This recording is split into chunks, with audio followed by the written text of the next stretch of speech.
દેશ સેવા શું માત્ર સરહદ પર જ શક્ય છે? જવાબ છે ના. કારણ કે એક સાચો ભારતીય સૈનિક યુનિફોર્મ પહેરે કે ના પહેરે દેશ સેવામાંથી ક્યારેય નિવૃત્ત થતો નથી.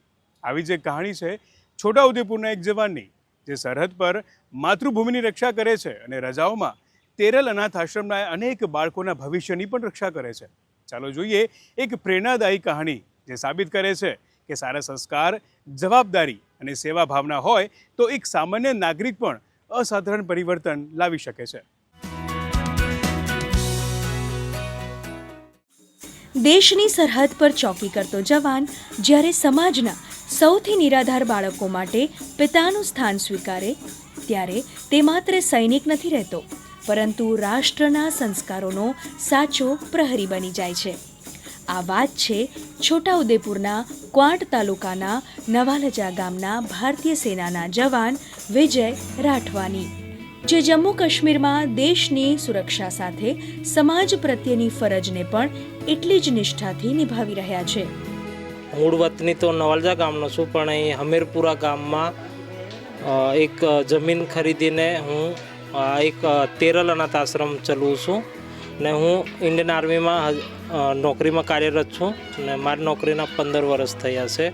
મુશ્કેલી આવે છે કેમ કે મારી સેલેરી પર ચલાવવાનું પ્લસ આ જો સ્ટ્રક્ચર બાંધવામાં અમને લોન લાઈન બનાવી, એટલે લોન પણ એમાં ભરવાની, પછી એક ટ્રાન્સપોર્ટેશન માટે બસ ખરીદીને લાવ્યા, એની પણ હું લોન ભરું છું. અને એનું અનાજ કરિયાણું એક બરોડાની સંસ્થા છે એ અમને પ્રોવાઈડ કરીને આપે છે, હનુમાન મહારુદ્ર.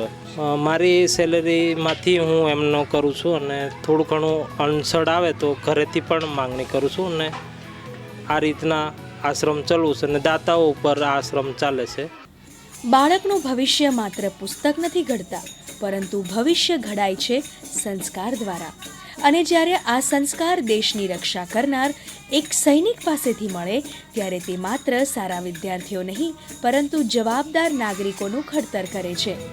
વિજય રાઠવા સરહદ પર દેશ સેવામાં વ્યસ્ત હોય ત્યારે આ બાળકો માટે માતાનો સ્નેહ અને સમગ્ર જવાબદારી તેમની પત્ની લીલાબેન રાઠવા નિભાવે છે. બાળકોના ભોજનથી લઈને શિક્ષણ, આરોગ્ય, દૈનિક જરૂરિયાત અને લાગણીસભર સંભાળ સુધીની દરેક જવાબદારીઓ તેઓ પરિવારના મુખ્ય બનીને નિભાવે છે. એમનો વિચાર એવો હતો કે આવા મા બાપ વગરના બાળકો એમ જ રખડે છે, તો મારે એમને શિક્ષણ આપીને પોતાના પગ પર ઊભા કરવું છે. તો એમના વિચારમાં હું એમને પૂરો સપોર્ટ કર્યો. એમાં અમે 2021માં જમીન રાખી, એમાં 1650માં રાખી હતી. એ જમીન રાખીને પછી અમે 2 વર્ષ બાંધકામ કર્યું.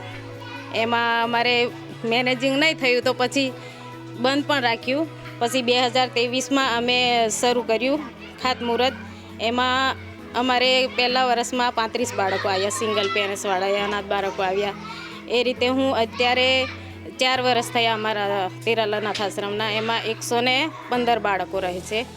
એના હું એ 115 બાળકોને અમે રહેવા, ખાવાની અને નાહવા ધોવાથી લઈને સ્કૂલે મોકલવાથી અમે બધું એમનું ખ્યાલ રાખશે. એક માતા બનીને હું એમનો ખ્યાલ રાખું છું. ની નોકરીમાં સેલેરી મળે એમાંથી અમે 4 સ્ટાફ રાખેલા છે અને હું પણ જાતે જ અહીં રહું છું. એમને સ્ટાફમાંથી પૂરું પાડ્યા છે અને દાતાઓ અમને મદદ કરે એ રીતે અમે બાળકોને બધું પૂરું પાડ્યા છે. ધોરણ 6માં અભ્યાસ કરું છું. તેરલ આશ્રમમાં ભણું છું. ખાવા પીવાનું બહુ મસ્ત આપે છે. રમવામાં પણ મજા આવે છે. મમ્મી પપ્પા ભલે નથી, પણ હું મોટી થઈને નોકરી કરીશ અને માતા પિતાને નામ રોશન કરીશ. અહીંયા ઇંગ્લિશની બારઠડી શીખવા આપે છે, 11 પણ શીખવા આપે છે. એવું બધું જ રીતે શીખવામાં આવે છે. કોમ્પ્યુટર પણ શીખવાડવામાં આવે છે. સીવમ ક્લાસ પણ શીખવામાં આવે છે. વિજય રાઠવાએ ફરી એકવાર સાબિત કર્યું છે કે એક સાચો સૈનિક ક્યારેય ઓફ ડ્યુટી નથી હોતો. આ બતાવે છે કે જ્યારે માતા પિતાના સંસ્કાર, દેશપ્રેમ અને સામાજિક જવાબદારી એક સાથે જીવવામાં આવે ત્યારે એક વ્યક્તિ અનેક જીવનમાં પ્રકાશ ફેલાવી શકે છે. ગુડ ન્યૂઝ ગુજરાત માટે છોટાઉદેપુરથી રાજેશ રાઠવાનો રિપોર્ટ.